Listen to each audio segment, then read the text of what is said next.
Hello guys, karibu tena kwenye channel yetu ya Lomuli Image, na tunaenda kuangalia Microsoft Word na kipengele ni kimoja tu ambacho kinaitwa ribbon bar.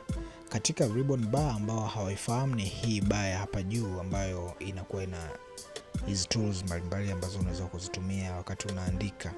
Sasa kwenye hii ribbon bar yetu, kitu ambacho tunaenda kuangalia leo ni namna ya kuondoa hiki kitu cha upotevu au kutokuonekana, kwa maana ya kwamba wakati unaandika unaweza kukuta hii inatokea kama hivi, ile ukija kuandika huko chini inakuta imepotea. Ukitaka kuja kufanya kingine kitu chochote, labda unataka kuja kuchora table yako hapo chini, inamaanisha hizi tools nyingine hautaziona mpaka uje uminye kwenye sehemu husika, alafu ndipo uje uinsert hiyo table yako, au ufanye kitu kingine chochote ambacho wewe unakifikiria. Sasa namna ambayo inatakiwa kufanya au unatakiwa kufanya vipi ili uweze kuondoa hiyo ni hivi ifuatavyo. Unakuja kwenye kipengele cha hapa panaitwa review.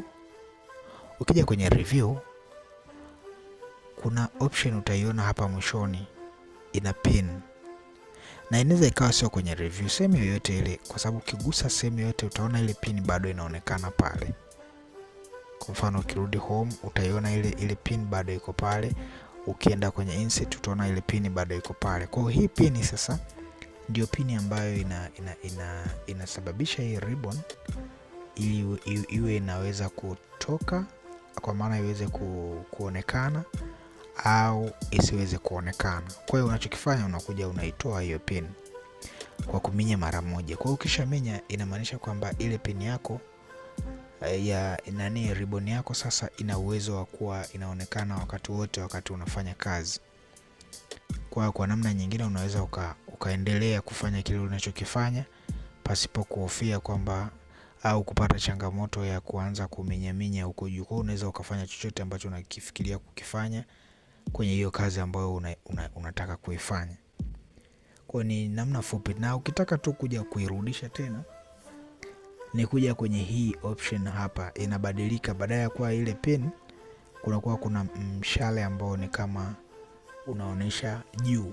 Kwa hiyo ukiminya ule mshale tayari unakuwa umeondoa ile ribbon yako ambayo ilikuwepo mwanzoni. So nadhani mpaka hapo mtakuwa umeelewa, na kama kuna jambo jingine ambalo linahusiana na Microsoft Word tutaendelea kujuzana taratibu. So ulikuwa na mimi Francis Tweve, and this is Lomuli Image.